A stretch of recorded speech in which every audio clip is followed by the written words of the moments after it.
The Honorable Justices of the Supreme Court of the State of Iowa.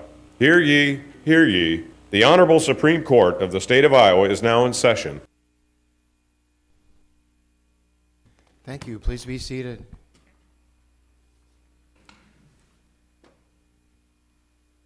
And welcome this morning. We have two cases that will be submitted. Those cases are State of Iowa versus Peter Veal and State of Iowa versus Kenneth Lilly. Before proceeding, though, I just first announce that Justice Heck is not sitting with us this morning because he is undergoing a medical treatment that has previously been scheduled at the Mayo Clinic in Rochester, but he'll be otherwise participating in all aspects of the cases today and our continued deliberations that follow. Also, I would like to continue to celebrate Constitution Day, and we welcome the students in the courtroom from West Marshall High School and Southeast Warren High School, and we welcome their instructors and teachers as well. We hope you find the experience this morning interesting, informative, and that you can see a little bit about the importance and the value of our Constitution in our lives and the role of courts in applying the Constitution to the issues of today. So again, welcome. We'll now hear the arguments in the Veal case, and the appellant, Mr. Thomas, you may proceed.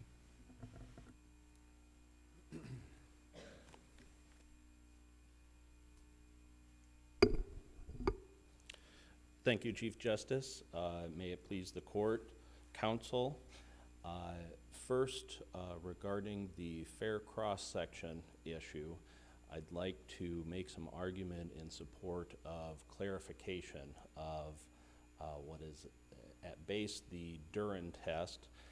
The first thing is the second prong of the Duren test does not require a finding of substantial underrepresentation. This is an argument that the state makes in its brief, and in general it seems that these fair cross-section cases in other jurisdictions have varying principles about these particularly the second and third prong of the Duren test, and the language of the Duren test that it needs to be a fair and reasonable representation. That language seems to create a much lower bar for finding the second prong than what the state submits as substantial underrepresentation. We would submit that substantial underrepresentation is more akin to a 14th Amendment challenge and finding of intentional discrimination. Well, that may be, but I think it's fair to say, and correct me if I'm wrong, but very minor. I'm going to use the term minor instead of substantial, but the fact that the representation in the pool is not precisely what the baseline might suggest. That doesn't necessarily get you by the second prong, right? I mean, if you're off by a very small amount, it strikes me that the second test of Duren is designed to be a gatekeeper of some kind and to eliminate trivial differences. Am I wrong?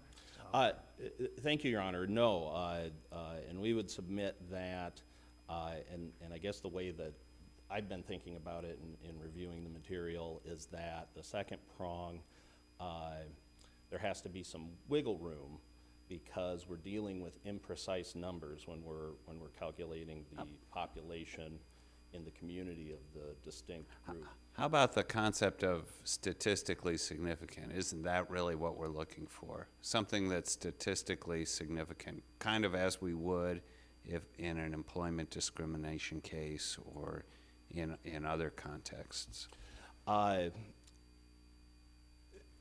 I don't know that it would necessarily need to rise to the level of employment discrimination as statistically significant. But I think with the second prong, as Justice Appel suggested, is serving kind of a gatekeeping role, I think the test is we're looking at how close and how accurate can we get the population numbers when we're figuring out the eligible juror, eligible population in the community of the distinct group. And the closer that we can tailor our knowledge of that percentage of the community, then the less wiggle room we would need to find that the second prong is met. So I think that it can vary based on the numbers that are being used and how accurate the court believes those numbers to be. For instance, in the NAACP's amicus brief, it was pointed out that in this case, although it was not raised at the trial court level, the prison population of Fort Dodge Correctional Facility could skew those numbers. And if the second prong, we would need a greater finding of statistical significance if we're including those prison population numbers than if we're not. Well, let me follow up. The cases and the parties talk about this concept of statistical significance, and there's a number of questions surrounding it. One, you could apply it on prong 2 as the test of the gatekeeping, or you could apply it on prong 3 to show that there's some kind of, that the pattern is not random. You could apply it on both prong 2 and 3. And it could be just a factor on prong 2 or 3. What's your position with respect to the role of statistically significant calculation? And thank you, Your Honor. I think that both prongs need a statistical analysis, and we would submit that prong 2 and prong 3 work together in the sense that prong 3, and this was another thing that I think needs clarification, is in prong 3, you're looking for whether you're dealing with an anomalous jury pool. So in this instance, is this way out of the realm of likelihood? And if prong 3 eliminates that, that opens up or frees up prong 2 to have I guess a catch more jury pools, because you're not worrying about statistical significance of an anomaly in prong 2, you're worrying about that in prong 3. Yeah, but I don't read the cases that way. I mean, either Plain or the cases that Plain relied on. It strikes me that prong 2 looks at a comparison between the juror pool and the minority population in the community. And prong 3 then says, is there a factor that one can point to that is accounting for that? And if so, that's a problem, or at least could be a problem. Isn't that what Duren says? And Your Honor, I would respectfully disagree with that analysis on prong 3. In Duren, there's the line about the statistical analysis of prong 3 in that case manifesting that there is systematic underrepresentation, and we would submit that what that means is if there is a statistical showing that over time the jury pools are underrepresentative, that it follows that there is something wrong with the process, that's And at that attributable point, to the process. is it your position at that point you've proved a constitutional violation? Yes. All right, so, I mean, let's put it in the context of this case. I mean, we have, if you look at the 2016 data that were presented for an entire year, I think both the state and you would agree that there's a statistically significant underrepresentation there, right? Yes, Your Honor. And so it's your position that that by itself establishes a constitutional violation in this case? It would establish it, it would make the prima facie case for. All right, and then what in your position would the state need to do from now on if it wants to bring an African-American defendant to trial in Webster County? How do they do that? If there is a meeting of prong two, so if the particular jury pool it shows that there's underrepresentation, then You said particular, I mean, do you mean which particular one? the jury pool from which the jury will be drawn in that particular case. I think that's what we're dealing with in prong two. And you might look at the history to add some information, or it might have some significance to prong two, but really we're looking at that particular pool.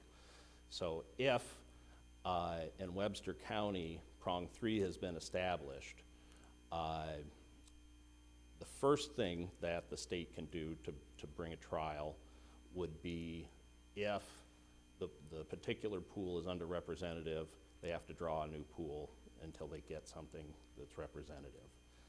The second thing would be the court could seek to establish that the historical data for prong three is no longer relevant. In other words, there's been measures taken by the clerk of court or jury manager or whoever to remedy what they believe might be causing the underrepresentation over time.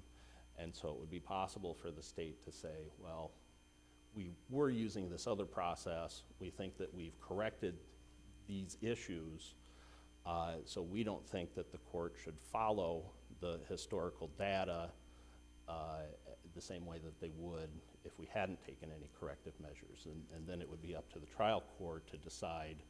What's whether your they- authority for shifting the burden to the state? Ordinarily, the burden's on the party asserting a constitutional violation to prove it. Thank you, Your Honor. And we would submit that once the prima facie case is made under the Duren test, that then the burden shifts to the state to show that the third prong isn't met, or whatever they have the But argument. why? Part of it is, in the example that I just gave, a practical matter, that if we're seeking to force the defendant to present evidence of these different processes and pinpoint where the problem is, there's potentially a lack of information that would make it impossible for the defendant to do that. The state has access to that information, and it would. As a practical matter, the state, meaning the prosecutor, doesn't really have any more access than the defendant does. Isn't that true? Not necessarily. If the potentially, and I think the practice generally in the clerk of court's office is in the same building as the county attorney's office. Generally, if the county attorney asks the clerk to do something, they're going to do it without question with the defense. And that's a fair point. But in reality, I mean, what we're talking about is a process that's really under the control and managed by this court, not by the county attorney's office or by the attorney general's office. Isn't that fair? I would say that that's fair, but I would add respectfully that whatever particular body in the state controls the process of jury selection, it is up to them to make sure that that process is running the way that it needs to ensure a fair cross-section in jury pools. And because the county attorney's offices are part of the same state body, it would make more sense for the state, through their county attorneys, to present that evidence, to work with the county attorneys to correct what the county attorneys may observe as potential issues at that county level.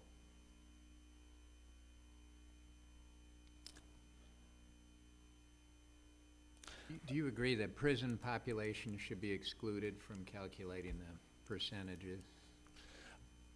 Thank you, Your Honor. Yes, it's my reading that the jury pool, it's only supposed to be comprised of eligible or potentially eligible jurors, so the prison population would not be eligible. They can't, as a practical matter, be released to jury service. And would you exclude people under age 18 as, for the same reasons, they're ineligible? Yes, Your Honor, for the same reasons. People under 18, the juror qualifications, and particularly for the second prong analysis, you want to try and get as accurate a population number as possible and exclude people who aren't eligible for jury service. Counsel, could you briefly address the Batson challenge? Yes, thank you, Your Honor. For the Batson challenge, in the defendant's brief, and I see I've run over time, may I finish?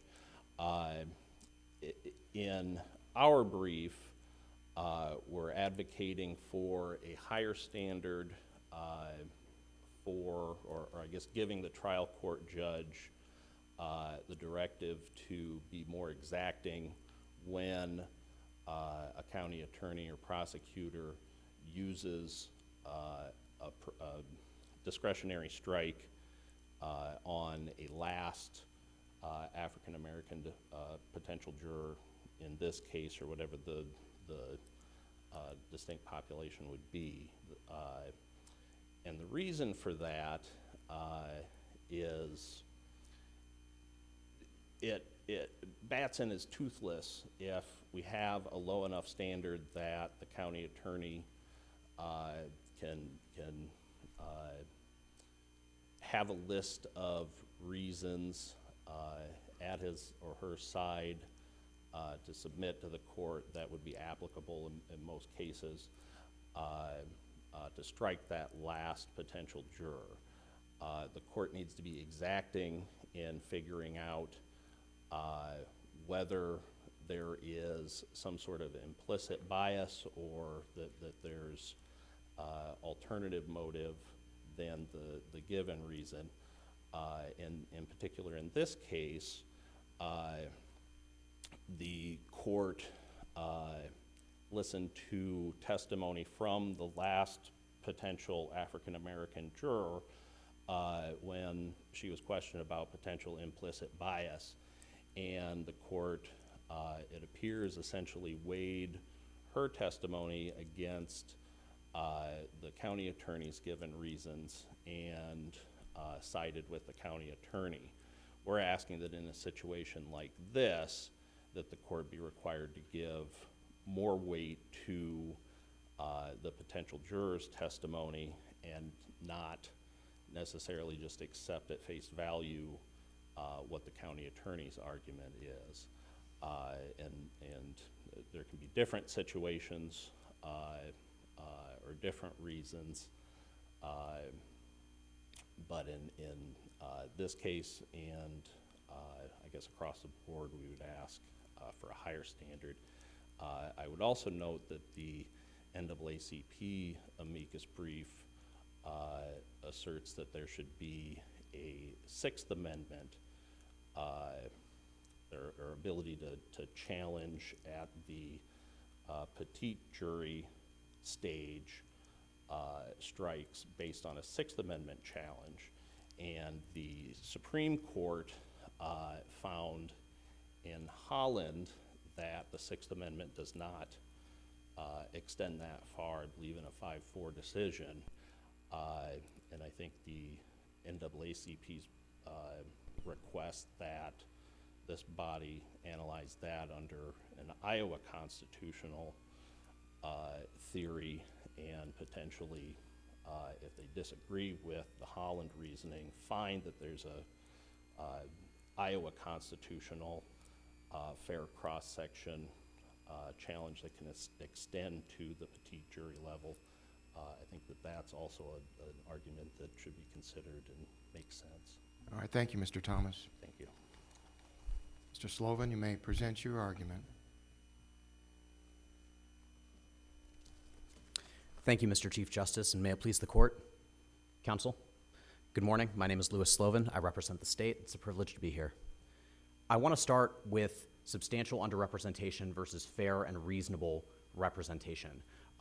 I admit that sometimes it is unclear which cases are about the Sixth Amendment and which cases are about the 14th Amendment. I think the critique raised in the amicus brief, citing the Nina Chernoff article titled Wrong About the Right, it's well taken. I think that it can be important in some areas to draw that distinction, especially on prong 3. On prong 2, I'm not sure that those terms actually mean anything different.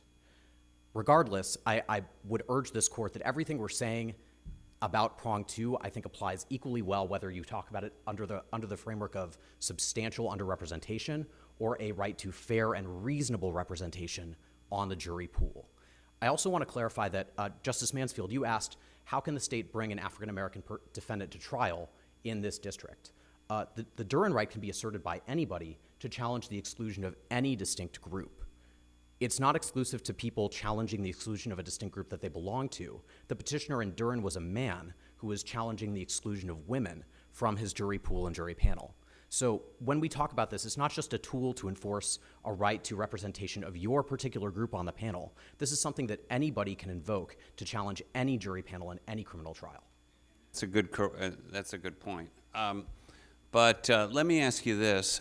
I mean, reading your brief and reading some of the responses from Mr. Thomas in the NAACP, it does seem to me that you're pegging the second prong at a 95% confidence level, which seems to me, I'm not a statistician. I know very little about statistics other than I have a sense that it's the scientifically valid way to approach this problem.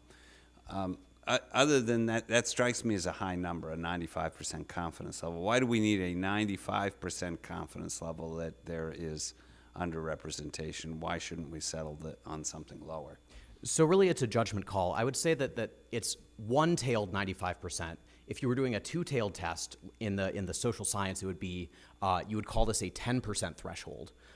What this is twice as lenient as Castaneda. Castaneda said 2 or 3 standard deviations is where we draw the line, where we start, and correctly said that's where a social scientist would start to doubt that the results were the byproduct of chance. I can walk through the demonstrative at this point if that'd be useful. What I've provided you on the first page is a normal distribution, right? It's a bell curve. Normally when you get a sampling of randomly sampled results, you're going to have results that cluster around the expected value. That's the mean. Here it would be the population parameter, right? Whatever the percentage of the population that is African American, you would expect most of the results to be near that. Each of those vertical lines is one standard deviation away from the mean. That's how much you would expect a randomly drawn one sample, how much you would expect one sample to deviate from the mean, right? And you can see that most of the results are within one standard deviation either way. As you get further out, it's less probable. The centile on the bottom counts up the cumulative probability. And the best example for this is on the next page. If you flip a coin 100 times, anyone will tell you expect to get 50 heads, 50 tails, right? But that's not what you're going to get every time. There's going to be some variance because the coin is random. You're taking a random sampling of possible results. The standard deviation here is 5. So you can see it's 50 on the very top, 45 and 55, one standard deviation away, and then 40 and 60. So if you ask the question, I got 45 heads, 55 tails. Is this coin biased? The odds of that happening, you add up the odds of getting 45 heads plus the odds of getting 44, the odds of getting 43. It's a cumulative probability analysis. And what that shows you is 18.41% of the time, your coin is going to deliver 45 heads results on 100 flips or fewer. A social scientist would look at that and say, you know, that's a little lower than I'd expect normally, right? But it's within the regular variance. You cannot conclude that this coin is biased. You can't conclude there's anything wrong. This is within the expected level of variance that you're going to get whenever you do random sampling. And that's what our test is trying to convey, is that jury selection, when we assemble a panel of potential jurors, we're drawing them at random from the population, right? We're not going to get the mean value every time. There's going to be some variation. If you ask the question, is this fair and reasonable with regards to the representation of that population in the community, what's fair and reasonable accounts and allows for a certain amount of variation in those results. There's going to be a range. And so to return to your question, why 95%? That, again, it's twice as lenient as Castaneda, right? And also, it reflects conventional notions of significance in statistical analysis and in social science, where we can say this is not something that we would expect if we were to draw these results randomly. When we get this result, it indicates to us that this representation is no longer fair and reasonable. Let me ask you about the first jury pool here. I understand there were 157 persons in the first jury pool and 0 African Americans. Taking the population of 4% maybe in Webster, whatever figure you want to use, would that be statistically significant? It would. I don't think there were 157 in the first pool. I think they added a second pool. Right. I don't think that quite gets to significant. I think that's close. Yeah. I wanted to just point out that our test does have teeth. If you look at the second to last page, we've got a hypothetical in this demonstrative exhibit. If there are 0 members of the distinctive group out of 157 with this population parameter, you show statistical significance and you can prove the second prong of Duren and then move on to make examine systematic exclusion. But 0 out of 87 would not be statistically significant. I can't remember the result for that. But the good news is it's very easy to run. And the examples on... It may be easy to run, but I guess what I'm saying is that if there was one jury pool with 0, I'm not sure I would use a statistically significant test because 0 is the floor. I mean, you'd ultimately be saying that, well, if we only draw 87 jurors in Webster County every time, we're never going to have a challenge, and that strikes me as kind of problematic.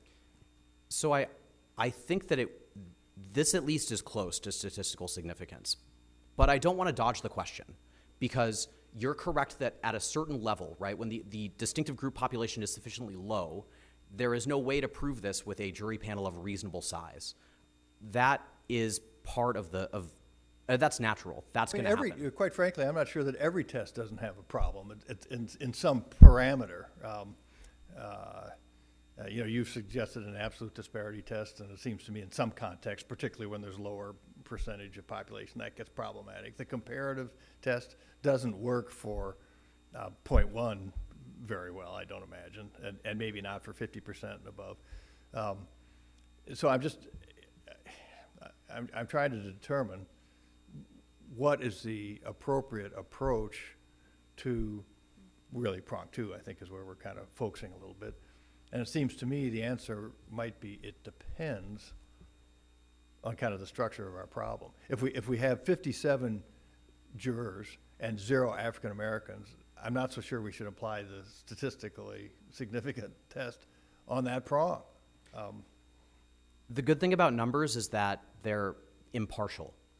If the jury pool is just so small that there is no actual expectation of any level of representation of that group is so small and the jury panel is so small that the expected level of representation is just not high enough that 0 is unexpected or unfair or unreasonable, that there's just no Sixth Amendment challenge to be brought. Wait a minute. What about then? I mean, it seems to me then the answer is you let the defendant go back and look at other recent pools, which is what the defendant tried to do in this case. So why not, and you say you can't aggregate data. What's wrong with aggregating data? Because it strikes me that neither absolute disparity nor comparative disparity have any real scientific basis. So if we're going to use what's scientifically valid, then we have to allow the defendant to look at pool sizes that are big enough, so you're going to get a you're going to get whatever they call the law of large numbers. What's wrong with that? So I'm hesitant with this because for a constitutional violation, there needs to be standing. The defendant needs to be challenging the level of representation in their particular pool. Now, I understand that your critique is, if this pool isn't big enough, let them go back and build a bigger pool. If you aggregate too many pools together and get too large a sample size, then even the tiniest little differences become statistically significant. But the alternative is you're going to end up with, I mean, I will say you'll end up with there will be some measure that's going to be there for prong two. And if you don't allow the defendant to go back so that you can develop numbers that are large enough you can work with the statistics, then you're going to end up with comparative disparity, most likely. And I don't quite follow your standing argument, because if the methods of selecting jurors haven't changed between one pool and another, why isn't it part of the same set of numbers? I don't get that. So the reason is because if the parameter is too low, there's just no expectation of any particular level of representation where, and finding zero representation in any pool or any pools over a series of time just doesn't become unfair or unreasonable. Now, I take your point that the standing that you're identifying is the reduced chance, demonstrable over time, of finding any particular, a higher level of representation than was observed in this case. I mean, in Castaneda, they were looking over 10 years, and you're saying that, I mean, that didn't seem to create a standing problem for the Supreme Court, did it?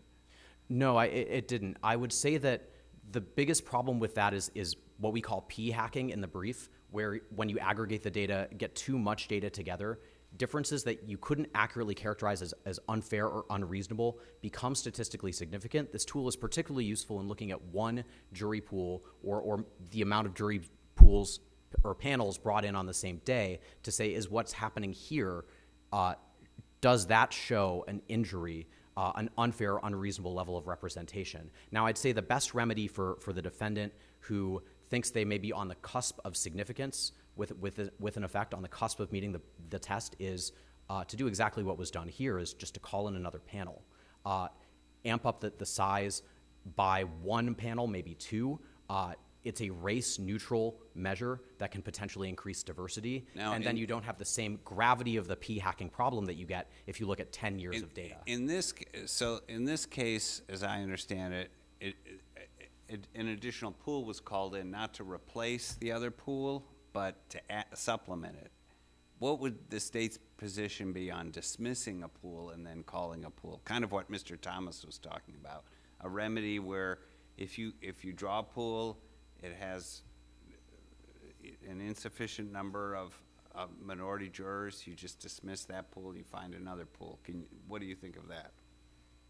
I don't necessarily object to it. I think there might be a problem in dismissing a pool on the basis of its racial characteristics in the aggregate. I think it might be more fair and actually more protective of the defendant's Sixth Amendment right to call an additional panel and put them together. That increases the sample size and increases, starts to get to a level where you have some expectation of minority representation on this panel. Could there be a federal constitutional problem? I mean, we have the final say on the state constitution. Could there be a federal constitutional problem in dismissing a pool purely because of its race? I think there could be. There's been Ovalle, I believe that's the Sixth Circuit. There was a problem where there were means chosen to alleviate perceived underrepresentation that were not in their implementation rate, had the unintentional side effect of invalidating all of the jury pools that had been composed over that period of time. A federal constitutional problem that could potentially limit, in that case it limited a federal constitutional remedy, it could potentially limit a state constitutional remedy too. I also want to point out that Chidester says that with regards to this particular right, the state and federal constitutional rights are coterminous with one another. So there's also that I think precludes the kind of state constitutional argument that's being tacked on here. I want to respond specifically to the idea of comparative disparity because it's referenced in the amicus brief and the social scientist brief, and Bergui is mentioned there too. Paula Hannaford-Agger published an article called Safe Harbors from the Fair Cross-Section Challenge, where she looks at what the implications are of the comparative disparity test that's being proposed there, where it would be 15% for a population that's 10% or more, 25% if you're under 10% of the population.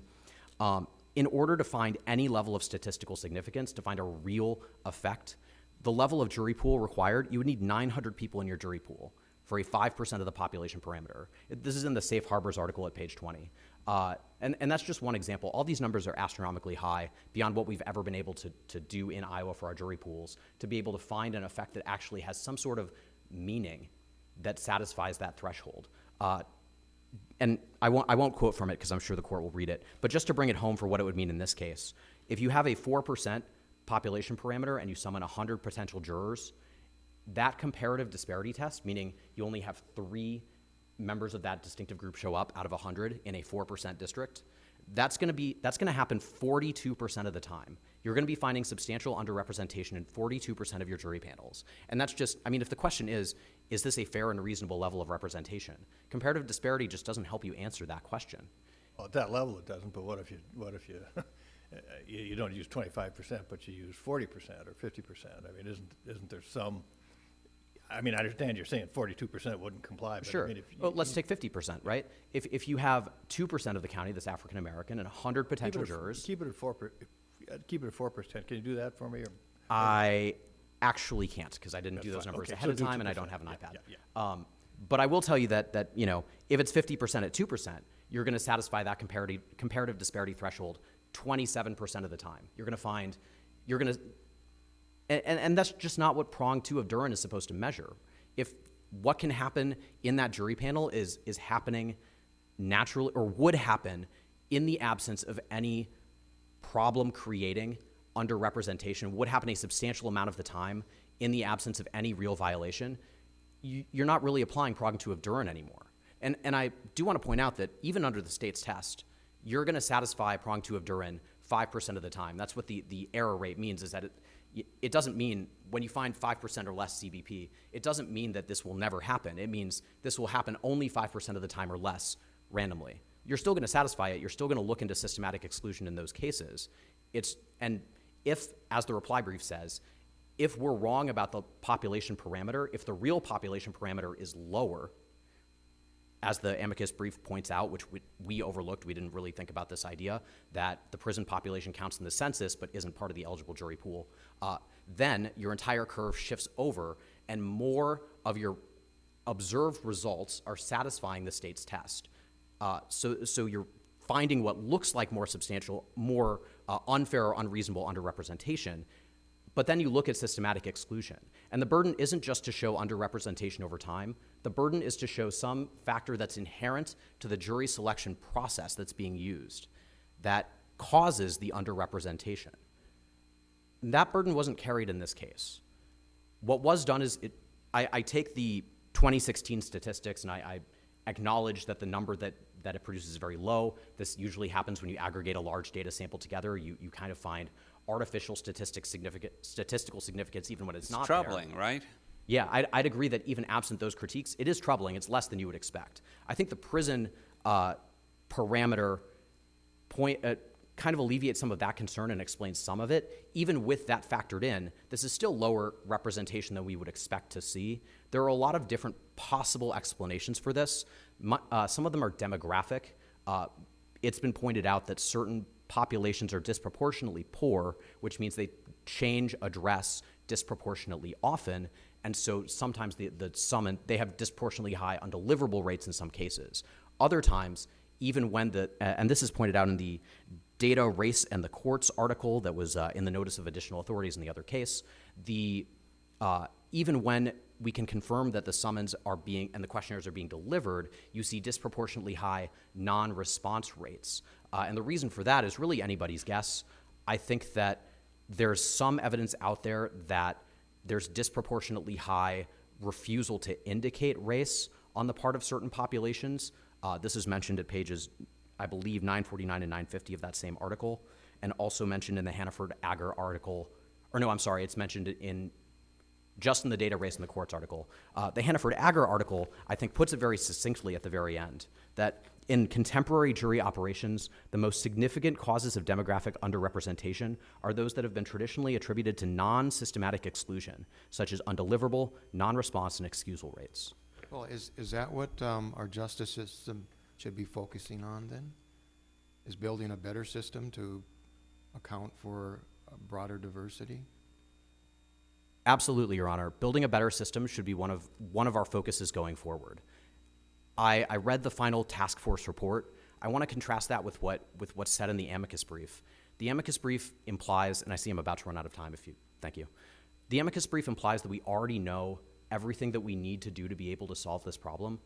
I'd submit that that's not the case, that further study is needed to identify why this level of underrepresentation is being observed in particular counties, and more work is needed to identify the work that still remains to be done to fix that problem. That's not something you can put on the state on the eve of trial. That's not even something you can put on the county jury manager themselves, although they have a role to play. That's something that's going to be a top-down analysis of everything we need to do. But the underrepresentation that's happening, and we know this from the record we've created based on the procedures set out by statute that are being followed, the underrepresentation that's happening is not due, it's not inherent to any process that's being followed in the jury selection system that's being used. There are other factors in play that I think are producing an effect that we can see and we want to address, but it's not a constitutional problem. It's a problem for us to fix going forward pragmatically in the, as our roles of stewards of the justice system. Thank you. Mr. Sloven, thank you as well. Mr. Thomas, you may present your rebuttal argument.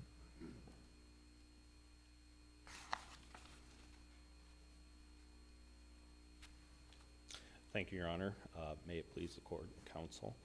I would first like to comment on the state's reliance, or what we would submit is over-reliance on standard deviation type statistical analyses, including the binomial computations that the state forwards in its brief and argued about here.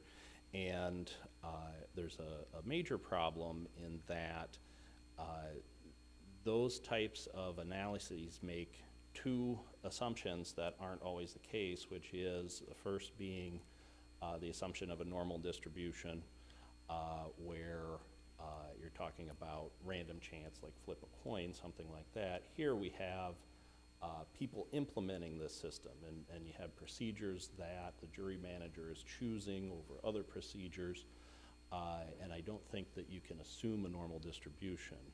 The second point is...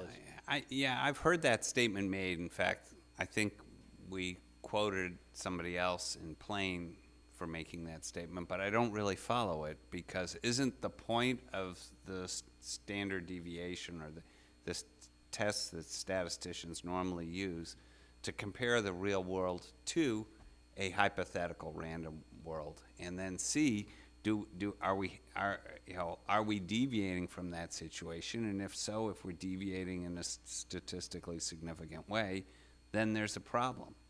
I mean, I don't. Do you follow my point? Perhaps, Your Honor, and I think it might be related to the second point that I was going to make, which is that the assumption regarding where the mean is shifts. The standard deviation is a hypothetical calculation based on this assumption, but we have the real world, or we have some real world data about where that line is, and that's part of the calculation of the third prong.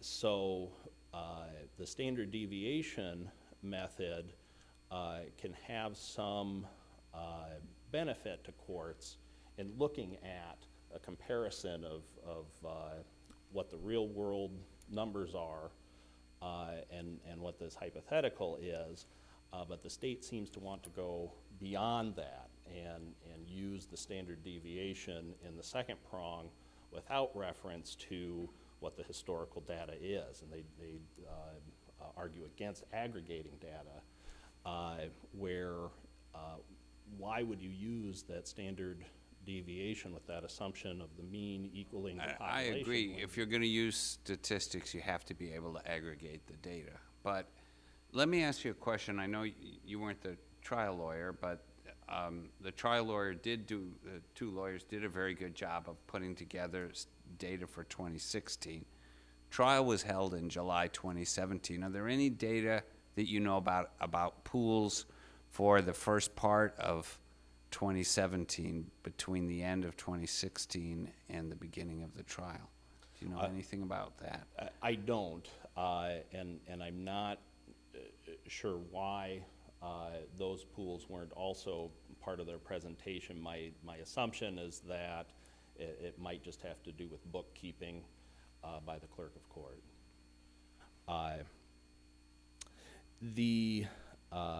Another thing that the state commented on in their argument is that regarding the task force report, that the state doesn't believe that the findings of the task force report would be enough to carry a third prong argument. And if the task force results can't show a causation sufficient to meet the state standard, then there's, as a practical matter, zero chance that a defense attorney in a county trial is going to be able to meet that burden. The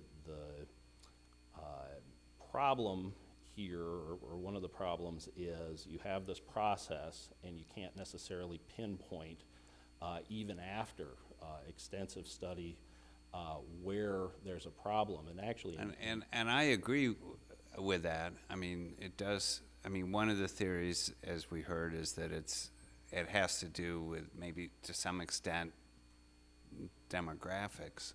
That if somebody is of lower socioeconomic status, then they may be less likely to respond to a jury summons. I don't know. But in light of that, isn't it really a question of who we're going to put the burden on when it's really the justice system that has the data? It's not either the prosecution or the defense counsel, right? and I'm beyond my time, Your Honor, if I could. I'm beyond my time, and I'm going to have to pay a fine. You may answer the question and sum up. Thank you, Your Honor. And again, to do with the burden shifting and which side it's most appropriate to place the burden on. Part of, I think, what goes into that is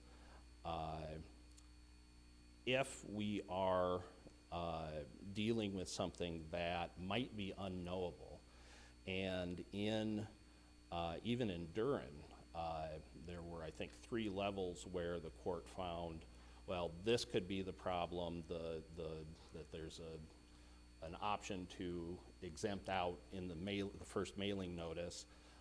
They also have the option to exempt out after they show up, and if the female potential jurors called don't show up, they're just automatically given the exemption, and the court didn't specify which of those it might have been. It just found, well, it's one of these 3. And so the burden may be uncarryable for either side, and so we have to look at a more practical solution of, do we see that there's a problem, and then dealing with the problem. Thank you. Mr. Thomas, thank you as well. Mr. Sloven, thank you again. The case of State versus Veal is now then submitted. We'll sit in brief recess to allow the students and others to leave the courtroom and allow for a orderly transition to the next case. Thank you again to the students from West Marshall and Southeast Warren for being a part of our proceedings this morning. We'll sit in recess.